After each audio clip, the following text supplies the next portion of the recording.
Hey guys, I'm going to do a video today and I want to talk about the Camp of the Saints.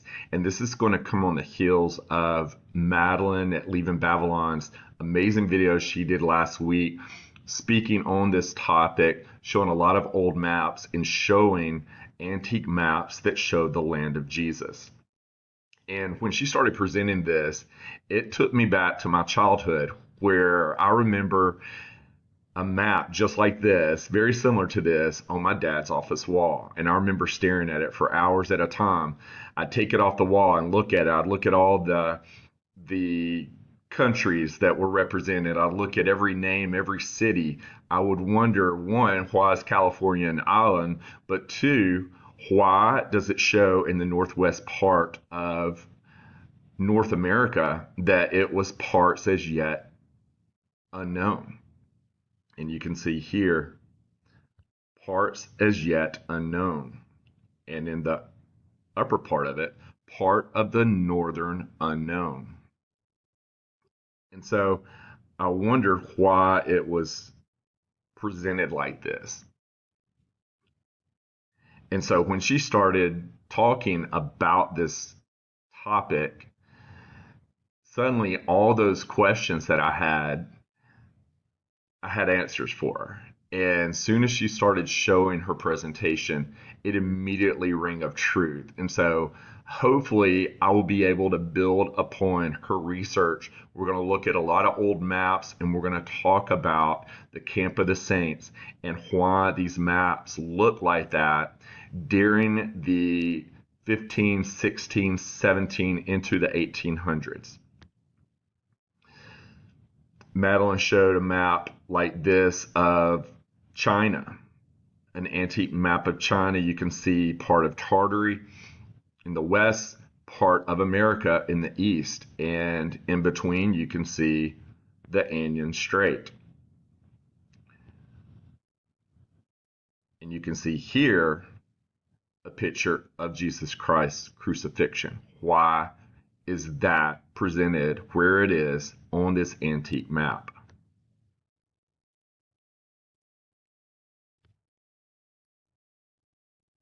And that map got me thinking about research that I did a few years ago, looking at time manipulation and how our chronology has been changed. And I looked at a lot of maps looking at the dates of those and how they were represented. I wasn't so much looking at the land itself and how land might have been hidden, like Madeline has done on hers, and as we're going to look at today. But I do remember from that research a map like this that I looked at, and you can see there the Great Wall of China divided China at that time from Tartary. And you can see the Strait of Anian in the upper right-hand corner across from America. But you can see right on the eastern northern coast of Tartary, a city called Tinduk. And it says, a kingdom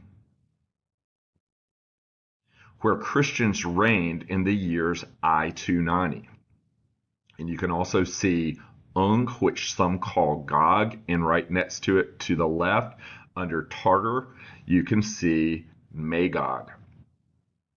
And so after Madeline's presentation about the Camp of the Saints and about this area, suddenly it made sense why there was a Christian kingdom in the northeast part of Tartary that Christians reigned from at that time.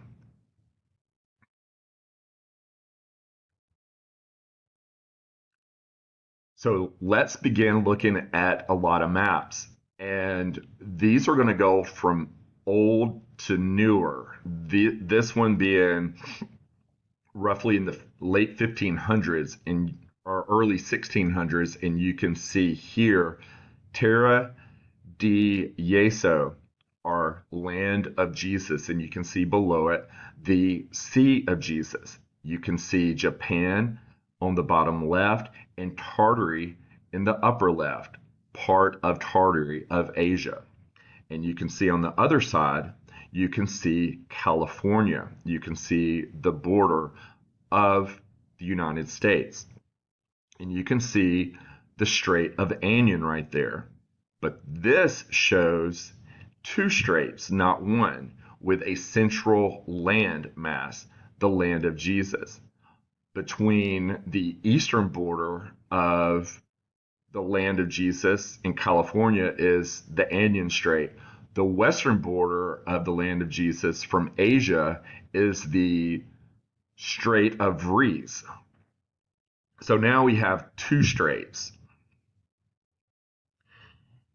And go and watch Madeline's video about the confusion between those straits and how she hypothesizes about it, because I think that a lot of her thoughts make a lot of sense. I'm going to show some other things during this that we can speculate about, but it starts with the international dateline being at this point. And the international dateline was a line that was developed during the Little Season, which passes through the Pacific Ocean, and it's a vertical line that runs from one pole to the other. And you can see here it was established in 1884. And it goes right through what we now know as the Bering Strait. Or is it the Strait of Anion? Or is it the Strait of De Vries? But you can see here that if you cross the international dateline from Russia to the United States, Alaska, you go back in time by a day. And if you go from United States to Russia, you go forward by a day. But it's not 24 hours, it's 21 hours.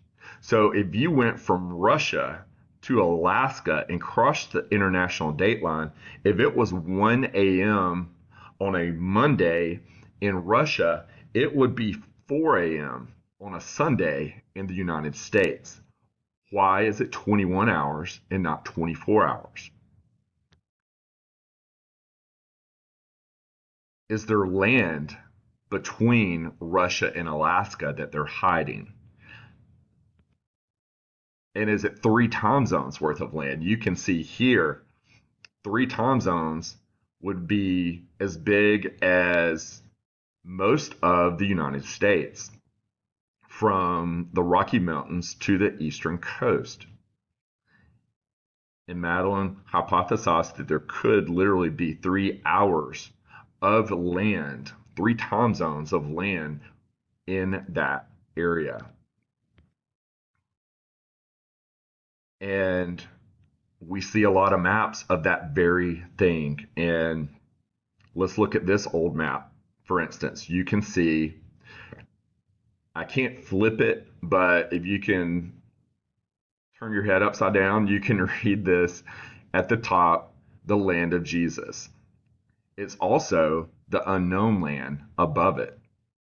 And you can see the state of California as an island. You can see between the border of the land of Jesus and California, you can see the Strait of Anion. And on the other border near Russia, which on this map is Tartary, you can see the Strait of De Vries. And if you look at it and look at the United States from the Rocky Mountains to the eastern coast and put that amount to scale across the land of Jesus, it does look like it's about 3 hours.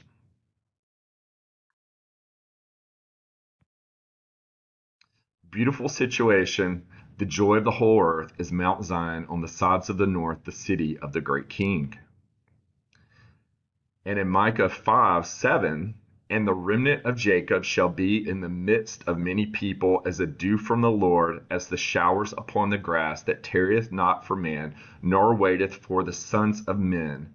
And the remnant of Jacob shall be among the Gentiles in the midst of many people, as a lion among the beasts of the forest, as a young lion among the flocks of sheep, who if he go through, both treadeth down and teareth in pieces, and none can deliver.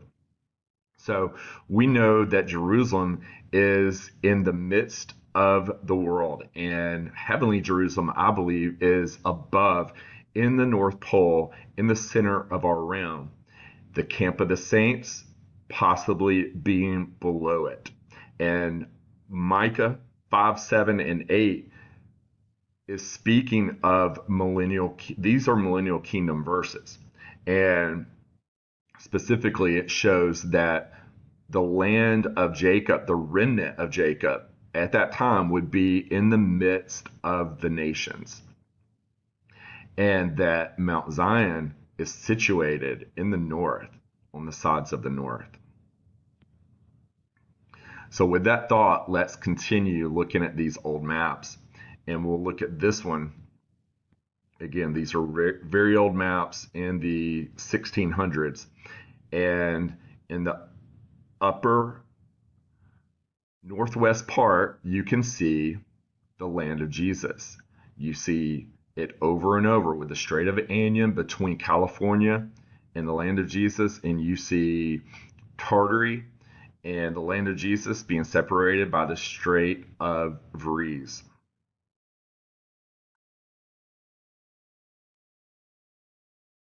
Here's another map.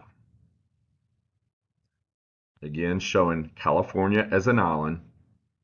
And you can see Terra di Jesu, land of Jesus. This was discovered in 1643. But you can see the Strait of Anian right there. California is an island. The Strait of Vries,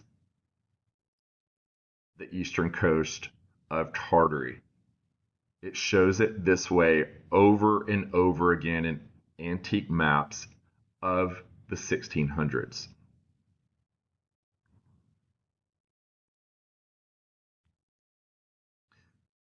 Here's another map in that relatively same time frame. This is flipped, so it is backwards of how we think of it, with California as an island being here on the left side, with the land of Jesus between it and Tartary. And you can see between Tartary and the land of Jesus is the Strait of Vries. You see it over and over and over again. People knew this.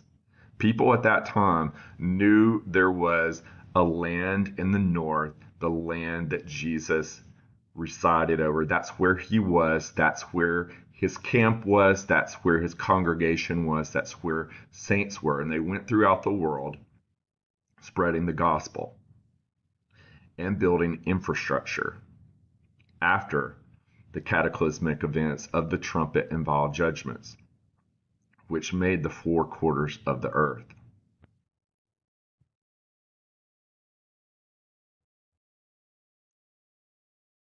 We'll continue to look at some more maps. And this one's interesting. You can see here, this is looking at it from a polar map. And in this area here, you can see where the land of Jesus was now says camp land. And you can see Anian and the Strait of Anian. You can see California as an island again. And you can see Japan and Tartary down here at the bottom of the map.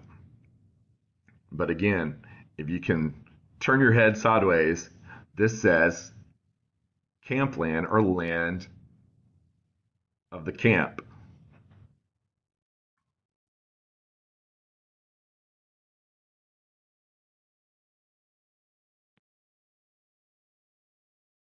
Another map here, again in the 1600s, showing the Strait of Anian, California is an island, the land of Jesus, and you can see Cuvira here, and this was also known as a city of riches, a city of gold. and it generally was looked at in the northern part of our world at that time. A city of gold, a city of riches.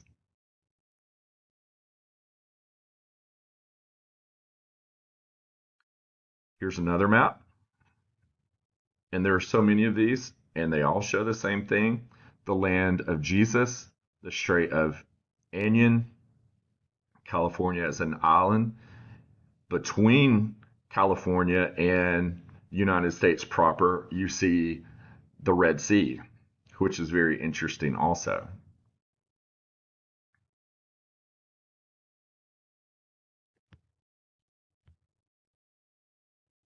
Another map.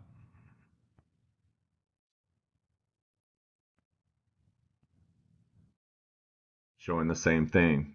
Part of Asia, the Strait of Devries, with a landmass between it, the land of Jesus, the Sea of Jesus below it, which is the Pacific Ocean, as Madeline made to pacify us, to make peace, and who is the Prince of Peace, Jesus Christ. But you can see here again, California is an island, the Red Sea, in between it and the United States proper, and the Strait of Anian between the coast of California and the land of Jesus.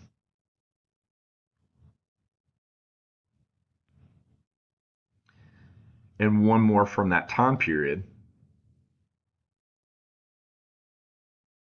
And you can see again, California is an island, but now, as it's getting later in the early 1700s, you begin to see pictorials in this area. And as we'll see, suddenly this region became unknown. But at that time, it was still showing a hint of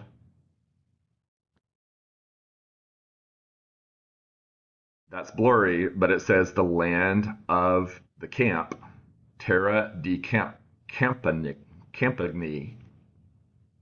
and the Strait of Devries between it and Tartary.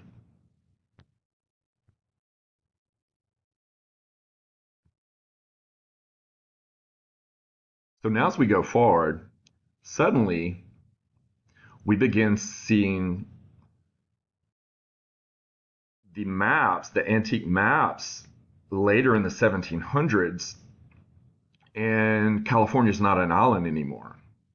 And you can see in the upper left-hand corner, you don't see what's called the land of Jesus. You basically see California connected together with what we would now know as Alaska, where Anian is. And you can still see on the eastern part in the top left, Asia Pars, or part of Asia. And you can see that there's now one strait between two continents, and not two. And the land of Jesus is missing from this map. You can also see Quivira again on this map in that area.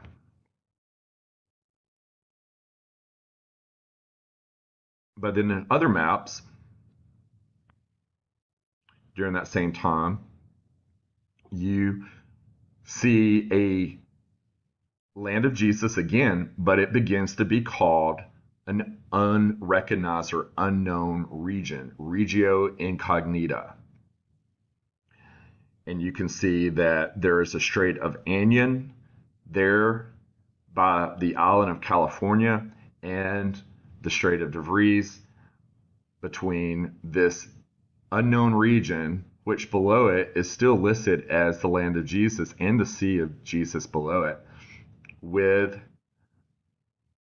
the Strait of Devries between it and Tartary.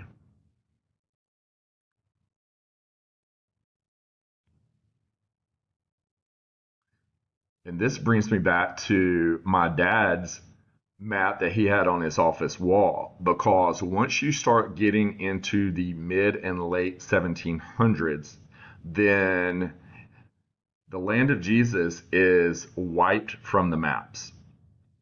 and it begins to be known simply as unknown regions of land, parts unknown, as you can see here. You can see that they still show at this time California as an island. You can still see the Strait of Anian, but here you see simply parts unknown. And now in the upper left-hand corner of these maps, you begin seeing these advertisements and these listings there instead of actual land. Why is that? You can see it here again in this map of North America. And in the upper left-hand corner, unknown land, terra insonus incognito, which basically means land that is, eso, to be, or being. And so this is land that's there, it's present, but it's unknown what it is. And you can see again California as an island and the Strait of Anian. But you do not see the coast of Tartary shown anymore, and you do not see the Strait of De Vries anymore.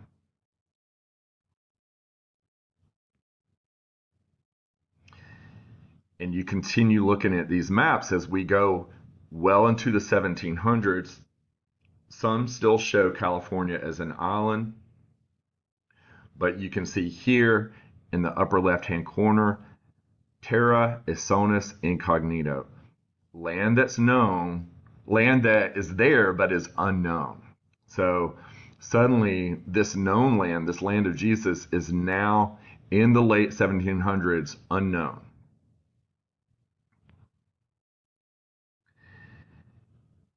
And then you begin to see maps like this as we go forward. This is a polar map, but it shows Arctic land. So it shows that land's there, and you can see Greenland is attached to this Arctic land, but the land of Jesus is now completely wiped out. It's basically just being erased from these maps, as you can see here. And this also begins to show California no longer as an island. So in the late 1700s, they begin to, one, either hide this land that's between what we now know as Alaska and Russia, or there was something that occurred at that time to change the landscape where it's no longer known what that land is, how big is it, and also there were effects as far south as the west coast of the United States, where California is no longer an island anymore, but is connected to the United States proper. So are they hiding something that's there with these maps, or did something occur during that time to change the landscape?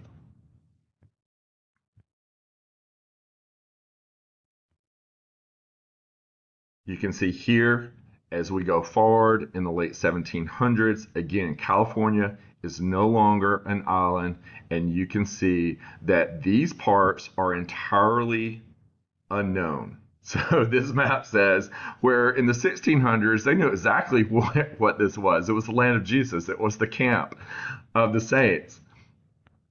But now, as these maps get more modern, suddenly all this land is unknown again. And you can see here they put the logo of the map in the upper left-hand corner of it. You can see here that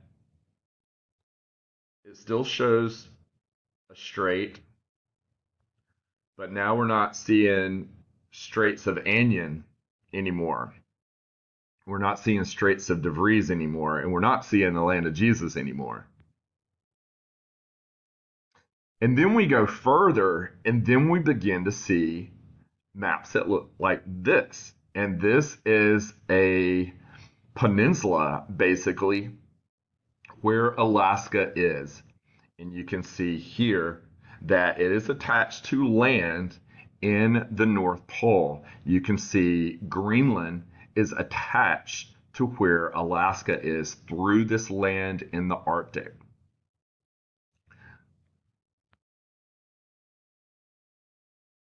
You can see,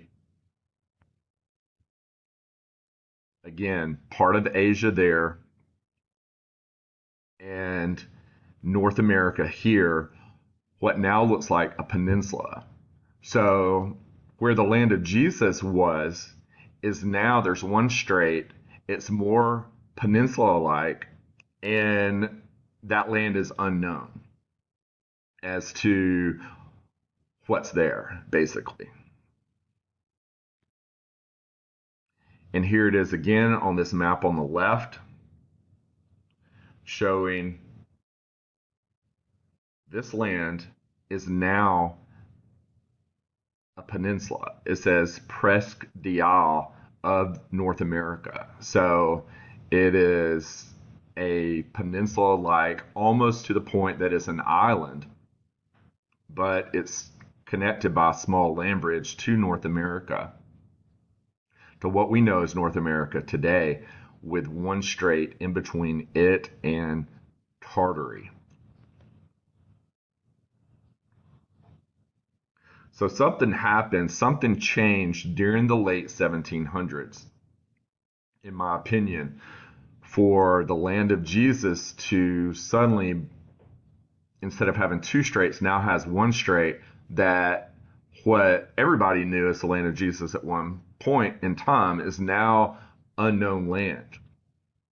You can see here another map here, and you can see California is no longer an island. You can see this large sea there where this peninsula is. And this is called the Sea of the North. This is no longer there, but it was at that point in time. I don't think these cartographers were inaccurate in their mapping. I think that there was something cataclysmic that happened in the late 1700s, or began to occur at this time, possibly through several decades, to change the land at that time in the northwest of what we now know as United States and Canada into Greenland and the Arctic. And you can see here in this part of the map, you can see the Presque Isle of North America. And you can see there's a small strait between it and part of what we now know as Russia. What's also interesting in this map, if you notice the pictorials, you can see what we would refer to as Native Americans, but they have a cross on their land. And you can see several scenes of what looks like battles. You can see here a cross that what looks like these aristocrats or those who were discovering new lands, what they saw. And they saw Native Americans, what we would know as Native Americans, with crosses here and at the border of this land that they came upon. So I find that very interesting. And you can see several of these pictures going all around this map of that. Another one over there in the right-hand side showing a cross.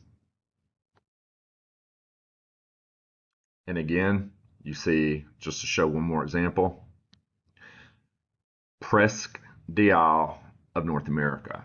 And you can see it's now not known as the Strait of Anion or the Strait of De Vries, but it has become the Strait of the North. And now you can see Tartary with Siberia there. And you can see the polar Arctic. You can still see Greenland attached to this land. And I find this interesting. We'll see this on our other maps. This word right here in Siberia means campfire. And so I just found that interesting. So now we get to the 1800s, and suddenly we start to see that these maps, even though they show Greenland still attached to North America with the way it's drawn, that all of a sudden in the North Pole, it's just frozen ocean. There's no land there, it's just frozen ocean. Suddenly, all this land has disappeared. The land of Jesus has disappeared from the maps as we get into the 1800s. And you can see what we now know as modern day Alaska with a small strait between it and Russia. And you can see here the strait, and now it's known as Bering Strait. This is the strait we know of today.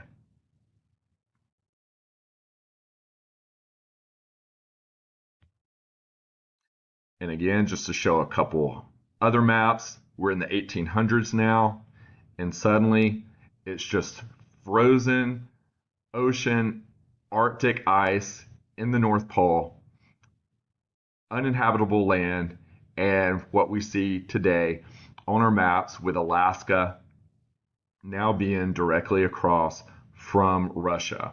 This is where in the older maps of the 16 going into the 1700s, we saw the land of Jesus.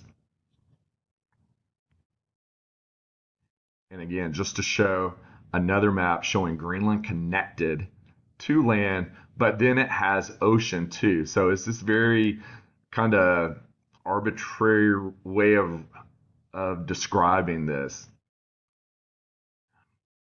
And again, a map well into the 1800s now, even into the 1900s, the 20th century, showing in the North Pole kind of this unknown, is it ocean, is it land? We see Greenland, and all of a sudden its border kind of just disappears into the ocean, but we don't see it necessarily as an island in these maps. But again, we see the strait, Bering Strait now, between Alaska of the United States and Russia in this 20th century map. So now let's just go into, and that'll be most of the maps. Let's go into the speculative portion of this video. And as we just saw on that map, it never showed Greenland as a quote island. It showed it where its northern border faded into the Arctic Ocean. So it got me thinking about, let's look at Greenland and see where people live. And there's only 56,000 people that live in Greenland, and they live mainly on the coast. And you can see it's mainly on the southwest coast and the southern coast of Greenland. But in the north part, where we saw on these maps where that border just faded into the Arctic Ocean, we see a national park there. And you can't have population on national parks. Anywhere where there's a national park is places where they don't want you to go and discover things. You have to have permission by a government in order to explore those areas, and they'll only let you explore what they want you to see, not what they don't want you to see. But you can see here in the northern border, the only thing that's populating that is a United States space base. And you can see here the U.S. military base supports missile warning and space surveillance under a U.S.-Denmark-Greenland agreement. So what space are they talking about?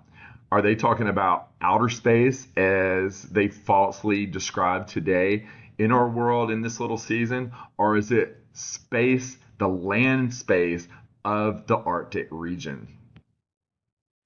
And you can see here the official symbol of the Space Force that was established by Donald Trump in 2019. And you can see their symbol and what it's pointing to. It's pointing to the north on the fake spinning ball.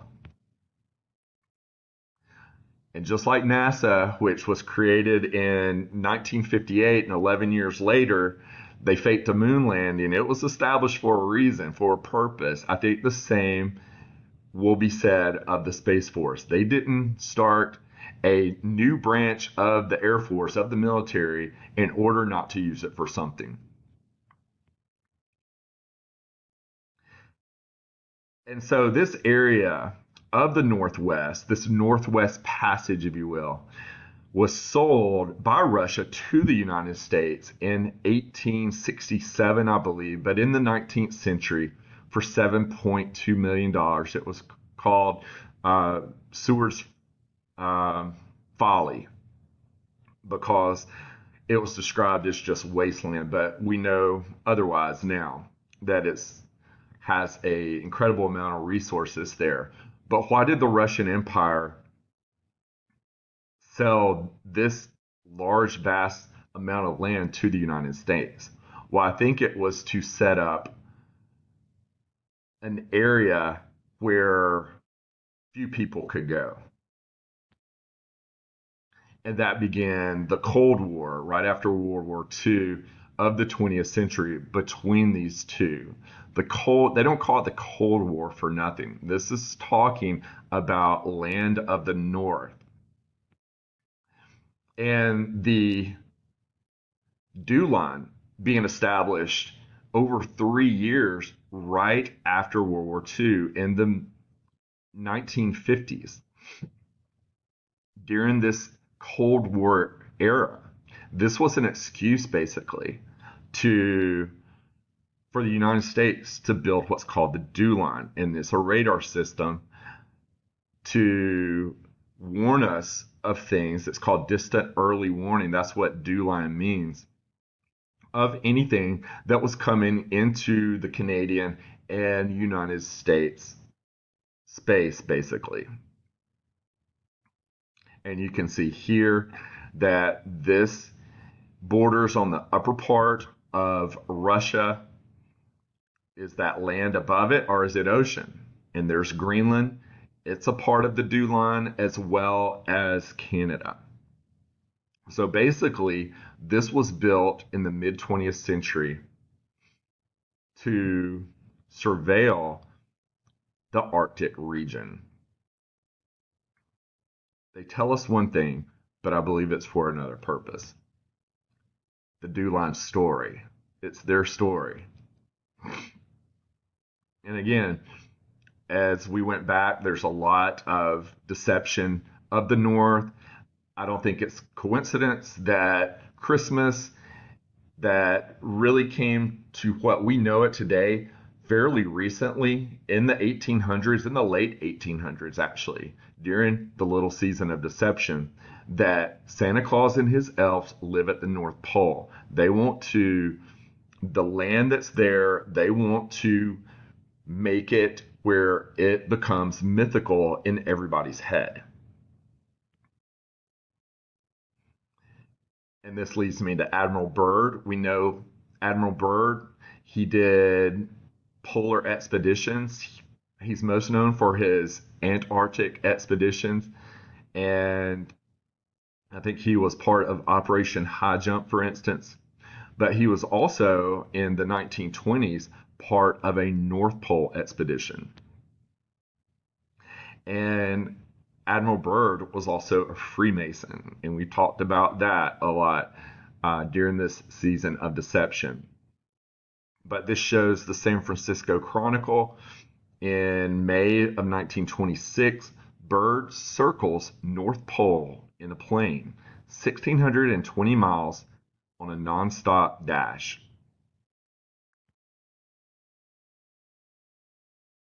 "20 years later, or maybe even 30 years later, before his death, a couple of years before he passed away, he was interviewed in the 1950s about his Antarctic expeditions.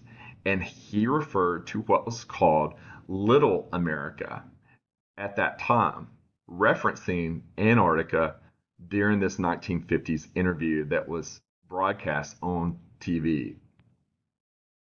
And what he said was there is left in the world today an area as big as the United States that's never been seen by a human being, and that's beyond the pole on the other side of the South Pole from Little America. And this shows a map of what, in the land, in the era of deception, what they tell us Antarctica is, how big it is. And this is a debunking flat Earth slide here, but I used it simply to show this quote of Admiral Byrd. And what strikes me here is he had been to the North Pole a couple of decades or so earlier. And so, as Freemasons, as this era of deception often does, they will mix truth into their lies because they want you to know, but at the same time, they don't want you to know. They want to get the scent off of what's true. So I believe that, like Freemasonry teaches and does, he was actually speaking when he was talking about this Antarctic expedition in the 1950s. I think he was actually referring back to what he saw in the 1920s when he explored the North Pole. And that when you look at this quote from that perspective, it begins to make a lot of sense. There is left in the world today an area as big as the United States, again, 3 time zones of land, that's never been seen by a human being. And that's beyond the pole. So what pole are we talking about? And on the other side of Little America. And what we know as the United States today, in some ancient maps, antique old maps, that part was referred to America Minor or Little America. And that the upper part into Canada was more of the larger amount of land of, quote, America. And so just take that for what it's worth. And so again, I think when he was speaking of what everybody thought was Antarctica, he was actually referring to his flight around the North Pole, not the South Pole. And did he see something like this? And you can see here, this is, as we know, a Mercator map of the late 1500s. And you can see here Greenland, and it's attached to land with the magnetic rock in the center, the land with 4 rivers, 7 rivers going towards the Strait of Anian. And you can see here Asia. You can see here America. You can even see California region in this old map of the late 1500s. So I think that possibly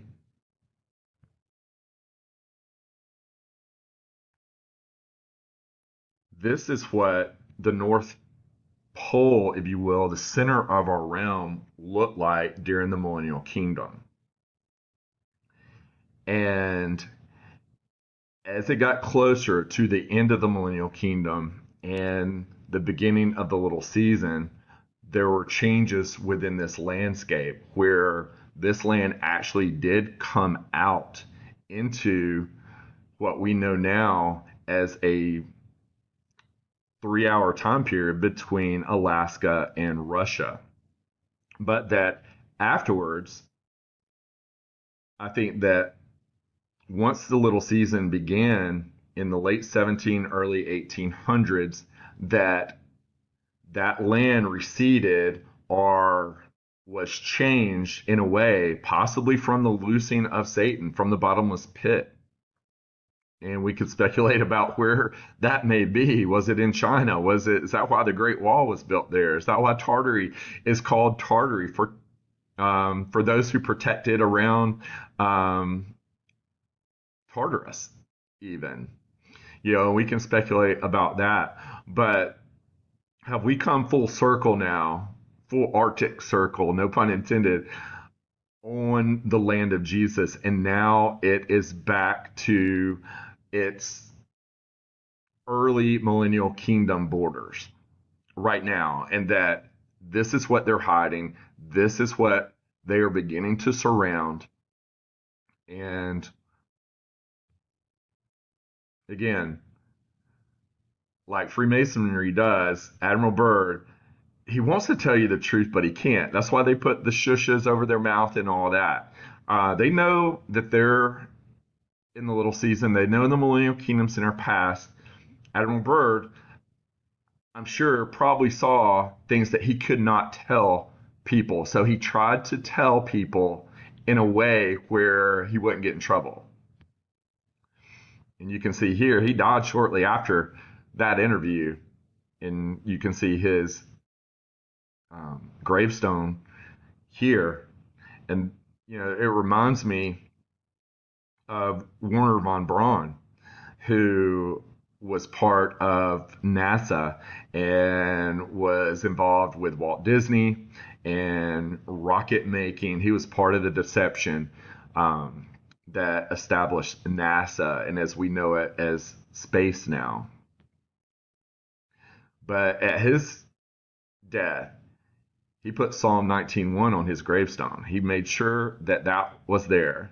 Because again, they can't tell you the truth, but on his gravestone, the heavens declare the glory of God, and the firmament showeth his handiwork. That was his way after his passing of telling us the truth. And I think it's the same way with Admiral Byrd when he was speaking about Little America. And shortly after Admiral Byrd's exploration of the South Pole, the Antarctic Treaty was began. You know, this world can't agree on anything, but every nation signed the Antarctic Treaty in 1959. But again, in this era of deception, we just have to be discerning and see their lies and see the truth through their lies. And if they can make most people in this world today believe that they live on a ball spinning 1,000 miles an hour, then certainly they can hide land and make you believe that in the North Pole on a spinning ball where Santa Claus and his elves live, that there's nothing but frozen ice in the Arctic Ocean. They can certainly do that. And we'll close with Revelation 27-9, because this, I believe, is where we are at. We are in the little season, and I think we're at close to the end of it. But in Revelation 27-9, and when the 1,000 years are expired, Satan shall be loosed out of his prison and shall go out to deceive the nations which are in the four quarters of the earth, Gog and Magog, to gather them together to battle, the number of whom is as the sand of the sea. And they went up on the breadth of the earth and compassed the camp of the saints about and the beloved city. And fire came down from God out of heaven and devoured them. And again, just to show an old map from the 1500s looking at the North Pole, this is what they showed back then.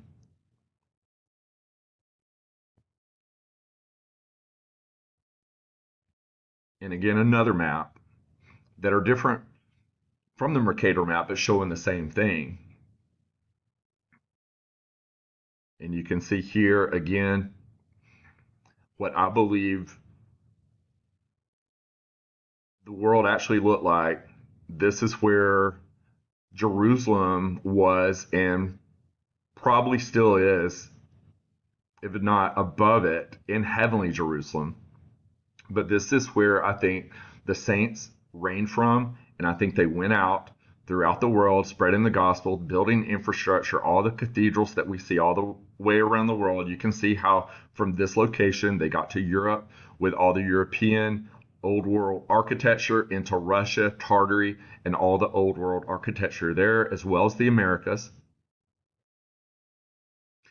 And now I think after changes in the landscape during the 1700s, that it possibly has gone back to this today, where instead of the land of Jesus being between North America and Russia, there's now just one strait. We know it as the Bering Strait. Now they could be hiding through the international date line 3 hours of land, and that is a possibility. I'm not dogmatic on either viewpoint, but speculating, I believe we may be back to where the land is right here in the center of our realm, and this possibly could be where the camp of the saints is right now. This could be where believers went to prior to the end of the millennial kingdom as the little season began.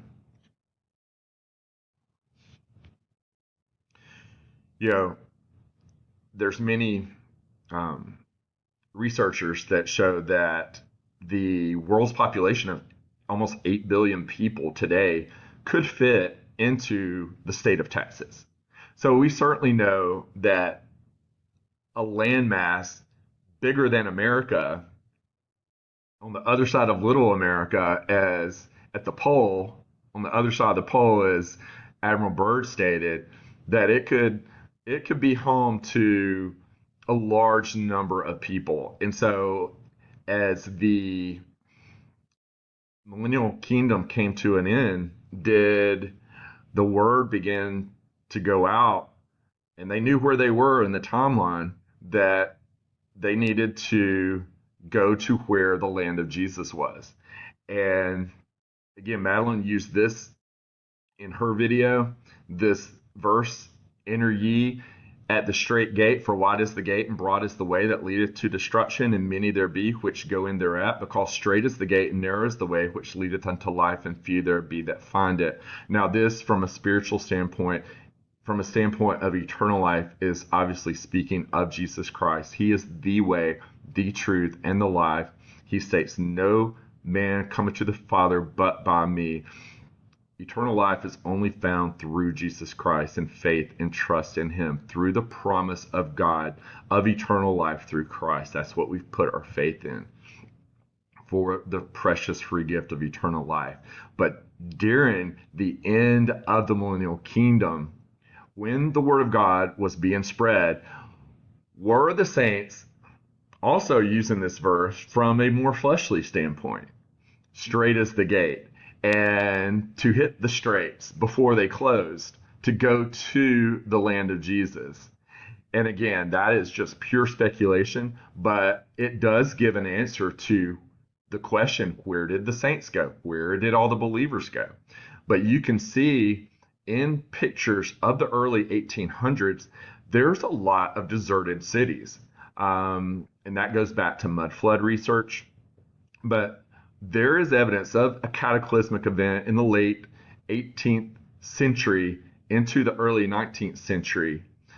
And there's a lot of people that are missing. Why is that? Well, maybe they went somewhere where we can't see right now. I don't think we can get to this area right now, but I think it will be revealed.